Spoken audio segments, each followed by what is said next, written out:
Victoire les amis, victoire, le FC Barcelone qui remporte le Classico et qui prend 12 points d'avance. Là pour moi on est presque champion, et quelle victoire. Ça c'est un match que je pense on va s'en souvenir très très longtemps, on va s'en rappeler très longtemps. Alors certes c'est pas un match extraordinaire, c'est pas un Classico extraordinaire, la copie du Barça n'a pas été incroyable non plus, mais ce genre de match là, au Camp Nou, sachant que le Barça n'avait pas gagné face au Real Madrid à domicile depuis 2018, le 5-1 là, Suarez et tout, premier classico de Xavi à domicile, il fallait forcément gagner, il fallait au moins ne pas perdre.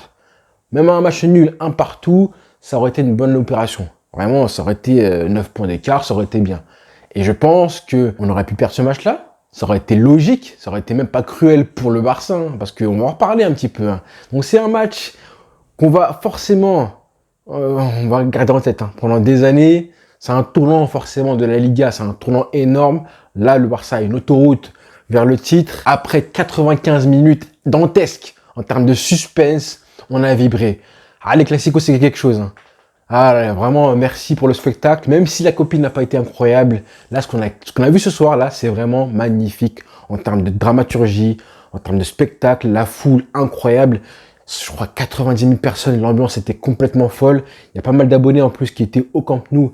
J'espère vraiment qu'ils ont vraiment savouré le spectacle et je pense qu'ils ont savouré. Merci les amis, merci les acteurs de ce match-là. Merci le Barça, incroyable. Victoire 2-1 avec des buteurs. Les buteurs Kessié, Sergio Roberto, c'est n'importe quoi. C'est n'importe quoi de dire que peut-être que le meilleur joueur de l'équipe et voire le meilleur joueur de tout le match, c'était Sergio Roberto. Franchement, que dire? Qui l'eût cru? Qui l'eût cru? En tout cas, on s'est régalé. Comme je disais, le Barça qui n'était pas forcément dans un contexte favorable. Comme je dis, souvent je pense que les classicos à domicile sont un petit peu plus compliqués à jouer que les classicos à l'extérieur parce que, comme je dis souvent, t'as le public, donc t'as une pression de résultat. T'as pas le droit de tout louper. Tu peux pas tout louper devant ton public. C'est impossible. Donc souvent, tu joues un petit peu plus avec la pression. Encore plus quand tu prends le premier but comme ça au bout de 5-10 minutes de jeu. Là, j'avais tellement peur. Moi, je dis souvent qu'un classico, souvent, l'équipe qui marque en premier, elle a un gros avantage psychologique. Ça s'est vérifié ensuite. Mais l'équipe, comme des bonhommes, ils ont réussi à réagir. Pour moi, ça, c'est une victoire avec le cœur. C'est une victoire avec le cœur. Parce que ça se joue à rien du tout, le football. Ça se joue à un hors-jeu comme ça qui te change complètement. Là, tu passes de plus 6 à plus 12. Si tu perds ce match-là, parce que je pense que si le Real marque ce but-là, ça y est, fin du match, le score se finit à 2-1, voire 3-1 pour le Real Madrid, parce qu'à la fin, je pense qu'ils auraient encore plus contré si le Barça avait poussé. Là, ça aurait été 6 points d'écart à la fin du match. Et ça se joue à rien du tout. 15 cm, il y a hors-jeu. À ce moment-là, je me dis, on passe à 2 doigts de la correctionnelle et ça aurait été mérité pour le Real Madrid. Parce que certes, le Barça a montré de belles choses. Certes, au début du match, on était bien dans le match, on rentre bien à l'entame, on fait une bonne entame de match, il marque sur un coup du sort. Et encore, j'ai envie de dire un coup du sort, oui et non. Parce que quand même, il y avait un manque d'agressivité dans les duels côté Barça et ils arrivaient, eux, à entrer comme ça dans la défense du Barça, comme dans du beurre, ça me rendait ouf. Ça n'a pas loupé, comme par hasard, sur une action où on laisse vraiment jouer Vinicius dans la surface, comme ça, il se balade. Il se balade comme ça, comme s'il faisait une balade, non, jamais de la vie, les frères. Jamais de la vie. Forcément, une défense fébrile. Tout le match, j'ai vu une défense fébrile côté Barça. Koundé a été fébrile. Oui, Koundé a été fébrile. Araujo a été fébrile. Et c'est normal parce que, à partir du moment où Vinicius arrive, il marque pas, mais en tout cas, il y a un CSC, donc sur un duel perdu par Araujo, forcément, l'ascendant psychologique, ça y est, là, on est à la 10e, 15e minute, donc pendant tout le match, Araujo va se trimballer Vinicius, qui a pris, du coup, l'ascendant psychologique, tandis que lui-même, il se sent mal d'avoir offert un but au Real Madrid, et c'est le premier match où vraiment Araujo, là, il s'est fait travailler par Vinicius. On va être honnête, on va pas se mentir, là, il s'est fait travailler Araujo par Vinicius du début à la fin du match, mais il a tenu parce qu'il a fait quand même des belles choses offensivement et défensivement. À la fin du match, il a souffert aussi, il y avait pas mal d'espace, mais ça n'a pas rompu. Et c'est ça qui est bien. Ça qui est bien, mais encore une fois, ça se joue à rien du tout. Parce que Christensen aussi a fait un bon match, très très bon match. Baldé a fait un super bon match. Je vais revenir sur lui parce que ce qu'il a fait sur le but du Barça, le deuxième but, c'est magnifique. Et pourtant, vraiment, comme je le disais, on n'a pas fait une copie parfaite, loin de là. Mais c'est une victoire avec le cœur. Comme je disais, le milieu de terrain n'a pas été bon. En termes de match, on l'a foiré ensuite quand on a pris le but. Ensuite, le Real Madrid prend le dessus. Et là, on aurait pu rompre. Si le Real Madrid marque un deuxième but, on est foutu. Hein. Vraiment, ce qui leur plaît à eux, c'est mener au score, attendre un petit peu les contres qui arrivent.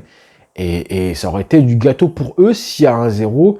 Ils avaient eu plus de contres que ça, mais on a réussi à poser le jeu, calmer le jeu, et ensuite se procurer pas mal d'occasions. Le 1 partout est mérité. Hein. Revenir à la pause 1 partout, sur une action qui est un petit peu compliquée, mais avant ça, on se procure pas mal d'occasions. Je suis désolé. Hein. C'est vrai qu'ensuite, en deuxième mi-temps, on est un petit peu dangereux, mais là, par contre, c'est plus brouillon, et eux continuent à avoir très peu d'occasions, mais à chaque fois qu'ils avaient des occasions, eux, par contre, c'était beaucoup plus tranchant. Et moi, ça me dérange, ça. Ça me dérangeait pas mal. Et je disais à Xavi, hein, Xavi, là, tes changements, vite, vite. Caissier, on le veut sur le terrain. T'as mis Sergio Roberto titulaire, c'est bien beau, c'est bon. Au début, on était énervé avant le match, d'accord. Ensuite, il marque ce but-là. Tout le monde a fermé sa bouche, d'accord, on a compris. On a eu un Sergio Roberto en mode classico. Le mec, il a des statistiques classico, ce mec-là. Faudrait aller voir. Hein. J'ai en tête des buts qu'il a marqués, des passes décisives qu'il a faites aussi. D'ailleurs, la victoire, le 5-1 en 2018, je crois, il met 2 passes décisives. En 2018 aussi, il met un centre sur Suarez aussi. La reprise de volée, il a marqué le but. Bref, pas mal de buts au classico. Hein, Sergio Roberto, c'est vraiment un homme incroyable. Donc un coup tactique de Xavi au début du match. Mais pendant le match, hein, je me disais là quand même, c'est compliqué, mais le terrain, on a souffert. Busquets a été catastrophique. Hein. Le nombre de relances dramatiques de Busquets qui aurait dû créer des occasions pour le Real Madrid. Heureusement, ils ont été brouillons eux aussi en attaque par Benzema, par Vinicius aussi accessoirement, et aussi Valverde. Mais Busquets, hein, au milieu de terrain, on a souffert. De Jong a été bon à la fin du match. Vraiment, il a été très bon, mais lui aussi au début du match, il a souffert. Heureusement qu'on avait un Gavi assez utile, malgré son match assez moyen aussi, parce que le mec, Gavi, c'est bon, on en a marre, frère. Et tu fais une récupération, une relance, tu te retournes, tu fais un bon contrôle orienté. À chaque fois, il le fait, ça. Contrôle orienté, il se retourne, il avance, il prend des mètres. Et à peine on le touche, il tombe par terre. Ben non, frère, il faut être solide sur les appuis et apporter au collectif. Que ton jeu de haut but soit un petit peu utile à l'équipe. Utile. Et là, c'est pas le cas. Donc, on a vraiment souffert au milieu de terrain. On a fait la différence sur les côtés. Hein. Rafinha a été excellent. Rafinha a été excellent, je le dis. Clairement, il a été excellent. Et pareil à gauche, Baldé a fait le travail. Il a été récompensé par un but magnifique. Une action magnifique de Lewandowski. C'était compliqué pour Lewandowski aussi. Hein. Il avait, encore une fois, Militao, Rudiger qui ont fait un très bon match. Et comme par hasard, Lewandowski, à chaque fois qu'il s'est un petit peu excentré côté droite ou gauche, plutôt à gauche d'ailleurs, dès qu'il l'a fait, et du coup, on a un petit peu étiré la défense du Real Madrid. C'est ce qui fait bien sur le but. Hein. Le but du Barça, le deuxième, il est magnifique. Ce qui fait Lewandowski, comment il fixe le défenseur, je crois que c'est Militao, comment il le fixe. Et ensuite, dans le timing qu'il met, la talonnade qu'il fait pour Baldé, c'est magnifique. C'est un petit peu ce que Benzema fait tous les jours, ça. Rappelez-vous un petit peu le style de jeu de Benzema. C'est vraiment ce qu'il fait de très bien, ça. Fixer le défenseur pour libérer un espace. Et là, Lewandowski l'a fait très bien. La talonnade, elle est magnifique parce qu'en plus, dans le bon timing, il est pas hors jeu Baldé. Et Baldé qui fait la passe décisive, elle est parfaite. Dans la zone, parfaite, très fort. Pour un caissier qui marque, donc là, Xavi, coaching gagnant. T'as mis Sergio Roberto titulaire, il a marqué. Tu fais rentrer caissier, il marque. Et il t'offre la victoire en fin de match à la 90e minute, les frères. Incroyable. Ah, je suis content. Allez, Madrilène, quoi qu'il arrive, hein, ce club-là, en termes d'émotion, certes, on est éliminé en Ligue des Champions, on est éliminé en Europa League, mais en termes d'émotion, quoi qu'il arrive, hein, on est vraiment mesqué un club. Clairement, le Real Madrid, le rival, on les a ici, là. On les a ici. Je me demande vraiment ce que ça fait de pouvoir dominer toute l'Europe, mais comme par hasard, ton rival, t'arrives pas à même juste rivaliser en termes de chiffres et tout. Mais ça fait du bien, hein, parce que Xavi, il le mérite, ça. Il le mérite. Mais après, voilà, je vais être honnête, hein, on arrive au bout de ce qu'on peut faire avec l'effectif qu'on a actuellement. Là. On arrive au bout. Là, c'est la trêve, heureusement. Sans Dembélé, sans Pedri, t'arrives à battre le Real Madrid, c'est incroyable. C'est incroyable. À domicile, sans nos deux meilleurs joueurs offensifs, enfin deux des trois, pardon, t'arrives à faire ce que tu fais ce soir une victoire au cœur, avec le cœur, au forceps. Mais je pense vraiment que là, stop. On ne veut plus les voir une équipe comme ça, aussi faible en termes d'effectifs que ça. Le prochain match en Copa, hein. Vraiment là, on arrive au bout de ce qu'on peut faire avec ce qu'on a. Dans l'effectif, c'est trop. C'est vraiment trop. Donc voilà, je suis très content. Ansu Fati aussi a fait une très bonne entrée, il faut le dire. Il rentre un partout, c'est compliqué. Mais ouais, tu sens que le mec, il est libéré. Il n'avait pas de pression. Je pense qu'il a été galvanisé par l'enjeu en plus du Classico, l'ambiance et tout. Mais il fait une très très bonne entrée. Je suis content, fier de lui. Hein. Je l'ai quand même pas mal taclé récemment. Là, il a fait une très bonne entrée. Ferran Torres, ça fait une entrée normale, on va dire, pas non plus mauvaise. Mais globalement, les côtés ont fait le travail. Hein. Sur les côtés, on l'a vu sur le but du Barça, le premier et le deuxième. Bah, on a fait le travail sur le côté d'abord. Baldé a été incroyable. Hein. Encore une fois, défensivement, il a été top. Un peu plus prudent que d'habitude. Et offensivement, quand il a fallu piquer, parce qu'il s'est souvent retrouvé un petit peu, on lui passait des ballons dans les pieds. Il fallait qu'il se retourne. C'est pas forcément ce qu'il aime le plus. Lui, il veut la profondeur, aller vers l'avant. Donc il a été patient, il s'est pas affolé, il n'a pas forcé le jeu à vouloir dribbler ou forcer à partir à l'aventure. Là, il s'est bien placé, il a attendu l'occasion parfaite pour vraiment être en mode tueur. Et c'est ce qu'on voulait d'un Barça tueur, les frères. Certes, tout n'a pas été parfait, hein, mais avec les armes qu'on avait, il fallait des joueurs qui s'expriment vraiment.